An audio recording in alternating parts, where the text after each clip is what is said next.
Greetings everyone, welcome back to 365 Days of Prog. I am still sick. I am tired of being sick, but as it seems, it's gonna last a while. God, I sound so poor. There's no reason for me to sound so poor. I just feel bad. It's probably the climate. You don't care about this. We are reviewing Black Noise by the band FM. Enjoy. Hi, my name's Naomi. I'm an avid progressive rock fan, but I'm a long ways from knowing all the prog albums out there. But this year, I'm gonna give it a try. This is 365 Days of Prog. This is a very unique album. I wasn't expecting for this. I think the only way I can express the uniqueness of this album before my review is by sharing with you some of my favorite bits from this album.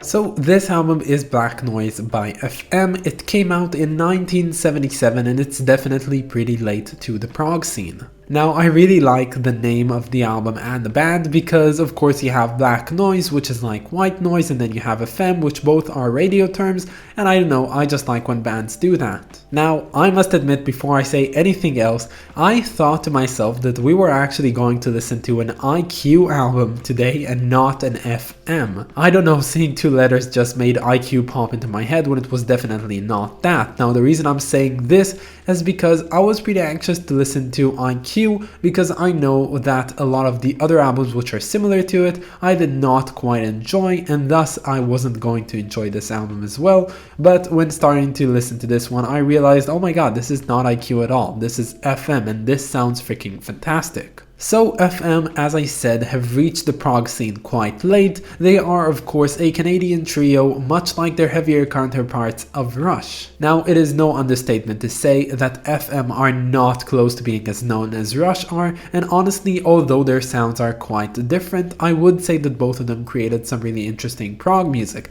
and specifically for this album, I would say that the music found on here is what I would have expected from a lot of prog bands to create in the 80s era. And I think the best example I can give to it is of course the first track, the opener, Big Phasers on Stan. So this album, although being pretty basic in its essence, features the best way that a band can create progressive music from simple structures of songs. This one starts off with a very memorable riff in my opinion. Like, since listening to this album for the first time, it has popped in and out of my head, and I think that this entire song is built in a way that although it has a basic structure, the instrumentation and the way that they play things make it very progressive and very memorable, yet very excessive. I said excessive, I meant to say accessible. Now, yesterday we actually reviewed Pictures at an Exhibition by Voyager IV, and while there's definitely not a lot in common in those two albums, there is one thing that I noticed, and that's the lack of usage of any guitars on here being electrical or acoustic. Now, if you watched yesterday's videos, you'd know my opinions about that decision made by Voyager IV,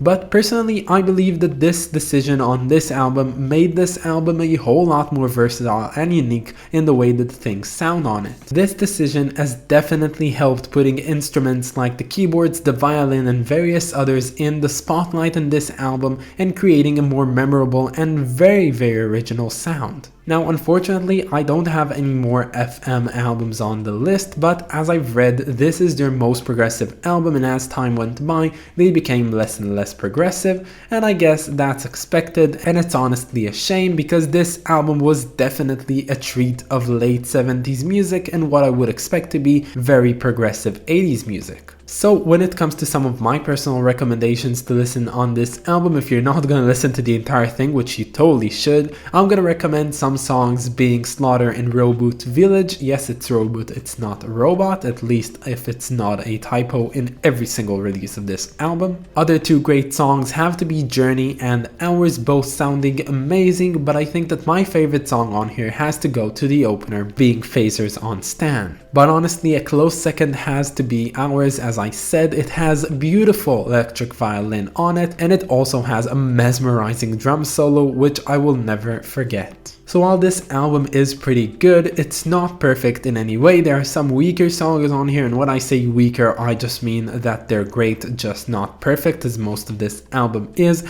But honestly, I enjoyed listening to it a lot, and it does pass the memorability barrier. Of course, being memorable and not forgettable. So yeah, what a fantastic surprise this album was. I am truly flabbergasted by the music of FM, and I would love to have listened to more of this type of music. Moving on to this cover, I think it's a lovely cover, not one that I personally feel an attraction towards, but I do think that it looks pretty nice. It's very surrealistic. I like the way that they incorporate different artistic mediums into this one cover. It looks very much galactic and very surrealistic, as I already said. I honestly don't know if this is a painting per se, or is it a painting that had some filters put onto it, and I've seen a lot of versions of this cover where it leaned towards being purple rather than blue, as you can see on here, but I could not find a good image with a good image quality for this one, so I went ahead and chose this one instead. The logo is pretty cool, although I wish they would have put it anywhere else, not in this far corner and not so close to the edge. Haha, you see what I did there? And the name Black Noise is pretty noticeable and you can read it off. I think they could have done a better job in the way that the composition on here works, but honestly, this is a pretty cool cover and not one I'm gonna forget anytime soon, much like the music of this album. So when it comes to the rating of this album, this one gets a definitive 9 out of 10 for being a fantastic album which I had a great time listening to and definitely would come back to again. But that's about it, guys. I hope that you enjoyed this video and stay tuned for tomorrow, because we're going to be listening to For the Love of Art and the Making by Beyond Twilight, and I've already listened to it and it's definitely one of the more unique albums with most unique structures that I've reviewed on this list so far. So if you don't know that one, get ready for tomorrow's episode. It's gonna be something very interesting. But that's about it, guys. I hope that you enjoyed this video. Have a wonderful day and I'll catch you all tomorrow. Bye, guys.